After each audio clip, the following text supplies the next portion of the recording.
কেউ সামনে যাবেন না, ভাই ভাই সামনে না, বসেন প্লিজ প্লিজ, সামনে থেকে সবাই বসেন।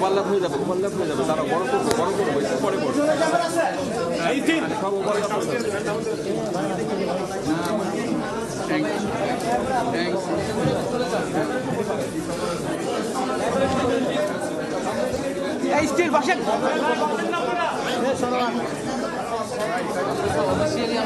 বসেন না ভাই।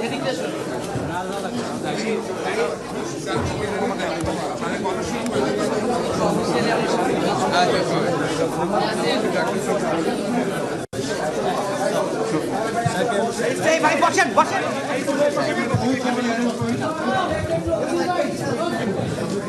নজরুল ভাই বসেন বসেন, সবাই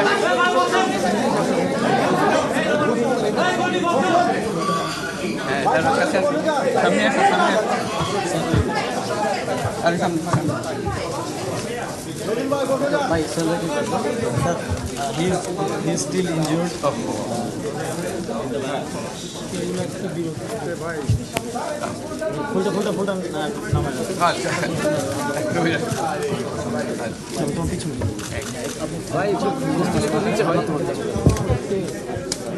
আসসালামু আলাইকুম।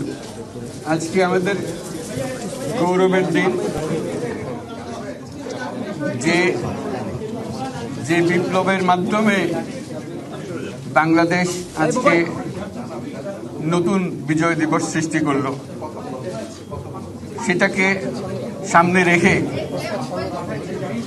এবং আরো মজবুত করে আমাদেরকে সামনে এগিয়ে যেতে হবে।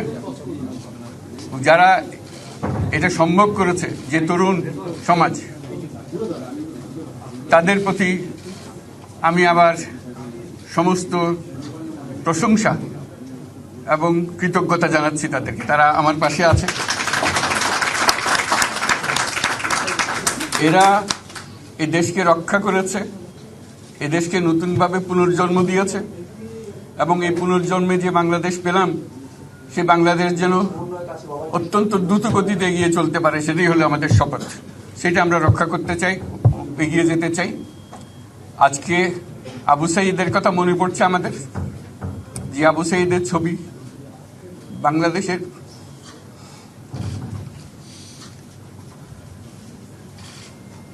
প্রতিটি মানুষের মনে গেঁথে আছে, এটা কেউ ভুলতে পারবে না। কি অবিশ্বাস্য একটা সাহসী যুবক,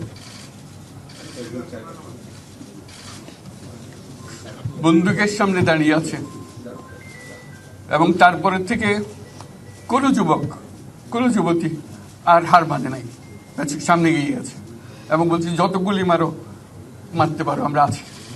তো যার কারণে এটা সারা বাংলাদেশ জুড়ে এই আন্দোলন ছড়িয়ে গেছে এবং যার কারণে বাংলাদেশ এই দ্বিতীয়বার স্বাধীনতা অর্জন করলো। এই স্বাধীনতাটা আমাদেরকে রক্ষা করতেই হবে। শুধু রক্ষা করা নয়, এই স্বাধীনতার সুফল প্রতিটি মানুষের ঘরে পৌঁছাতে হবে, তা না হলে এই স্বাধীনতার কোনো দাম নেই। এই স্বাধীনতাটাকে পৌঁছানো হলে আমাদের শপথ, আমাদের যে প্রতিজ্ঞা, যে আমাদেরকে এটা করতে হবে, ঘরে ঘরে পৌঁছাতে হবে। মানুষ যেন জানে যে বাংলাদেশ স্বাধীন হওয়ার অর্থ হলো তার নিজের পরিবর্তন, ব্যক্তির পরিবর্তন, সুযোগের পরিবর্তন, তার ছেলে মেয়ের ভবিষ্যতের পরিবর্তন। এটা যেন প্রত্যেকে বুঝে নেয় এবং আজকের তরুণ সমাজকে বোঝানো যে এই দেশ এটা তোমাদের হাতে, তোমরা এটাকে তোমাদের মনের মতো করে গড়ে তুলবে। তোমরা যেভাবে স্বাধীন করতে পেরেছো, তোমরা এটাকে তোমাদের মনের মতো করে গড়তেও পারবে এবং তোমাদের দেখে সারা দুনিয়া শিখবে কিভাবে একটা দেশ, একটা তরুণ সমাজ গ্রহণ করতে পারে এবং তাকে পাল্টে ফেলতে পারে। তাদেরকে আমি বারে বারে এমনি উপদেশ দিই যে পুরনোদের বাদ দাও, তাদের এই পুরনো চিন্তা দিয়ে এটার মুক্তি আমাদের হবে না করি, সারা দুনিয়ার মধ্যে এটা হবে না। এটা শুধু বাংলাদেশের কথা না, সারা দুনিয়াকে জুড়ে কথা বলছি। তোমাদের মধ্যে যে শক্তি আছে, যে ক্রিয়েটিভিটি আছে, সৃজনশীলতা আছে, সেই সৃজনশীলতাকেও কাজে লাগাতে হবে। এটা শুধু বই খাতাতে লেখার জিনিস না, এটাকে প্রকাশ করার জিনিস, স্থাপন করার জিনিস, সেটা মুখ করা। এটা আমরা এই আজকে আমাদের পুরো কাজটা হলো, দায়িত্বটা হলো তারা যেটা অর্জন করে নিয়ে এসছে এখন তাদেরকে দিয়ে এটাকে করিয়ে দেওয়া, আমাদের সমস্ত কাঠামোগুলো পরিষ্কার করে দেওয়া। সরকার বলে একটা জিনিস আছে, কিন্তু মানুষের কোনো আস্থা নেই। মানুষ মনে করে সরকার একটা দমন পীড়নের একটা যন্ত্র, যেখানে পায় যেখানে সুযোগ পায় তার একটা কষ্ট দেওয়া, তার থেকে নিংড়ে দেওয়া, যে সকল স্তরে। এটা হলো তার থেকে কেমনভাবে সামাল দিতে হবে তাকে, একটা ভয়ের একটা জিনিস, তাকে সামাল দিয়ে চলা। এটা হলো সরকার। এটা সরকার হতে পারে না। সরকারকে দেখে মানুষের বুক ফুলে উঠবে যে আমাকে সাহায্য করবে, আমাকে রক্ষা করবে, আমার সরকার আমার জন্য দাঁড়াবে। সরকার তার জন্য দাঁড়ায় না কোনো সময়। যে সরকার হবে সে সরকার মানুষকে রক্ষা করবে, মানুষের আস্থাভাজন হবে। কেউ জোর করে তাকে বলার ভালো হচ্ছে এটা না। সে নিজে নিজে বিশ্বাস করবে, সরকারি লোক দেখলে বলবে আমার লোক, আমাকে রক্ষা করার লোক। সেই আস্থাটা আমাদেরকে ফিরিয়ে আনতে হবে মানুষের মনে। তাহলে মানুষও যোগ দেবে এটাতে। মানুষ এখন পিছিয়ে থাকে যে কিসের মধ্যে আমাদেরকে ঢুকিয়ে দিচ্ছে। আমরা যেন জানতে পারি যে এইটা আমরা সবাই মিলে আমরা অগ্রসর হতে পারি। একটা বড়, সারা বাংলাদেশ একটা বড় পরিবার। এই পরিবার আমরা একসঙ্গে চলতে চাই এবং আমাদের মধ্যে দ্বিধা দ্বন্দ্ব যা কিছু থেকে সরিয়ে ফেলতে চাই। যারা বিপথে গেছে তাদেরকে পথে আনতে চাই, যাতে করে একসঙ্গে আমরা কাজ করতে পারি। এর মধ্যে আমরা শুনলাম, আসার পথে শুনে আসছি যে এখানে আইনশৃঙ্খলার ব্যাঘাত হচ্ছে, মানুষকে আক্রমণ করছে, ঘরবাড়ি জ্বালিয়ে দিচ্ছে, সম্পদ জ্বালিয়ে নষ্ট করছে, চুরি করছে, দিয়ে যাচ্ছে, অফিস আদালতে আক্রমণ করছে, সংখ্যালঘুদের উপর আক্রমণ করছে, হিন্দু, বৌদ্ধ, খ্রিস্টান, আহমদিয়া সবার উপর আক্রমণ করছে। এগুলো হলো ষড়যন্ত্রের অংশ। এগুলো আমাদের বিষয় না। আমাদের কাজ হলো এটাকে রক্ষা করা, সবাইকে রক্ষা করা। এটাকে প্রতিটি মানুষ আমাদের ভাই, আমাদের বোন, তাদেরকে রক্ষা করা এবং আমাদের একটা শৃঙ্খলা ফিরিয়ে আসা।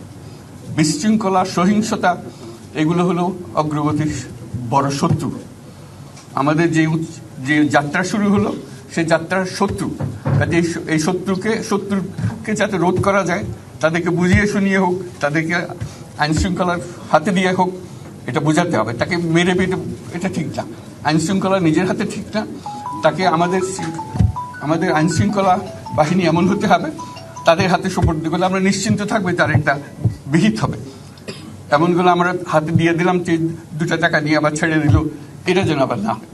তা আমাদের সেই আস্থাটা আমাদেরকে আনতে হবে। কাজে আইনশৃঙ্খলা যখন আমাদের প্রথম কাজ, এই আইনশৃঙ্খলা ঠিক না হওয়া পর্যন্ত এটা আমরা অগ্রসর করার জন্য পদক্ষেপ নিতে পারবো না। আপনারা আমার উপরে আস্থা রেখে আমাকে জানিয়েছেন, ছাত্ররা আমাকে আহ্বান দিয়েছে, সেটাতে আমি সাড়া দিয়েছি। দেশবাসীর কাছে আমার আবেদন, আপনারা যদি আমার উপরে বিশ্বাস রাখেন, আমার উপরে ভরসা রাখেন, তাহলে নিশ্চিত করেন যে দেশে কোনো জায়গায় কারো উপরে হামলা হবে না। এটা আমাদের প্রথম দায়িত্ব। এটা যদি আমি করতে না পারি, এটা আমার কথা যদি না শোনেন আপনারা, তাহলে আমার প্রয়োজন এখানে নাই। আমাকে বিদায় দেন, আমি আমার কাজে থাকি, সেখানে আমি ব্যস্ত থাকি। যদি আমাকে প্রয়োজন মনে করেন, তাহলে আমাকে প্রয়োজন মনে করলে আপনাদেরকে দেখাতে হবে যে আমার কথা আপনারা শোনেন। আমার কথা না শুনলে আমার কোনো প্রয়োজন নাই। আমার প্রথম কথা হলো, আপনারা বিশৃঙ্খলা থেকে দেশকে রক্ষা করেন, আপনারা সহিংসতা থেকে দেশকে রক্ষা করেন, যাতে আমরা যা আমাদের ছাত্ররা আমাদেরকে পথ দেখায়, সেই পথে আমরা এগিয়ে যেতে পারি। এটা একটা খুব সুন্দর দেশ হতে পারে। বাংলাদেশ একটা খুব সুন্দর দেশের সম্ভাবনাময় দেশ। কাজে এই সম্ভাবনাগুলোকে আমরা নষ্ট করে দিয়েছি। এখন আবার সেই বীজতলা আবার তৈরি করতে হবে, আবার আমাদেরকে জেগে উঠতে হবে। তারাই এই বীজতলা তৈরি করবে, তাদের হাত দিয়েই হবে এবং তাদের দিকে আমরা তাকাবো এবং আমরা তাদের নির্দেশ মতে আমরা অগ্রসর হব। এখানে সরকারি কর্মকর্তা কর্মচারী যারা আছেন, সেনাবাহিনী, বিমান বাহিনী, নৌবাহিনী প্রধানরা যারা আছেন, তাদের প্রতি অনুরোধ, আমরা একটা পরিবার, এইটার মধ্যে যেন আমাদের গোলযোগ না হয়।